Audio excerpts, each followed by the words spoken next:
আমার মাথায় কাজ করে না জামাতের লোকদের মাথায় কি সমস্যা, নাকি তারা রোজা রাখছে এই জন্য মাথায় বেশি সমস্যা, নাকি শীত চলে গেছে এই জন্য ওদের মাথায় বেশি সমস্যা হচ্ছে, নাকি ওরা নির্বাচনে হাইরে গেছে এই জন্য ওদের মাথায় সমস্যা হচ্ছে। আমার এই জিনিসটা মাথায় কাজ করে না। কারণ কি আমি বলতেছি, আয়াতুল্লাহ কামিনী এখনো মারা গেছে কিনা জীবিত আছে আজ পর্যন্ত এটা কেউ জানে না, বা এই পর্যন্ত যত মিডিয়া প্রচার করতে সবগুলোই ফেক ধরা হয়েছে।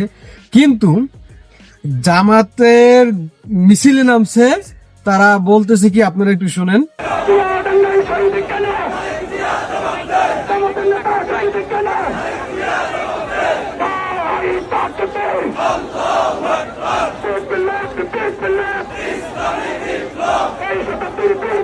হ্যাঁ, এইটার মানে কি বুঝতে পারছেন? মানে জামাতালারা মিছিল করতেছে যে আয়াতুল্লাহ কামিনী মরলো কেন, তারেক জিয়া তুই জবাব দে। মানে বুঝলাম না এদের মাথায় আসলে কি সমস্যা।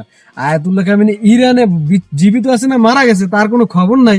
এদেরকে বাংলাদেশালারা, যা বাংলাদেশের জামাত ইসলাম আন্দোলন করতেছে, আয়াতুল্লাহ কামিনী মরলো কেন, তারেক জিয়া তুই জবাব দে। আমার মাথায় কাজ করে না ভাই, আপনারা বলেন কি হয়েছে কি মাথায় সমস্যা।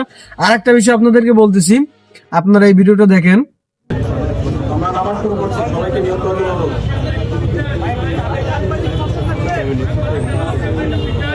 আল্লাহু আকবার।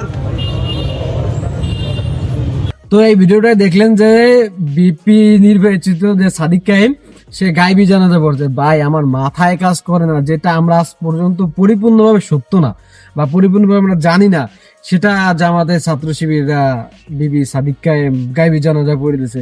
আল্লাহ জানে ভালো যে যদি সে জীবিত থাকে তাও কেন এদের জানাজার জন্য আর এদের আন্দোলনের জন্য কেন সে মারাও যাইতে পারে।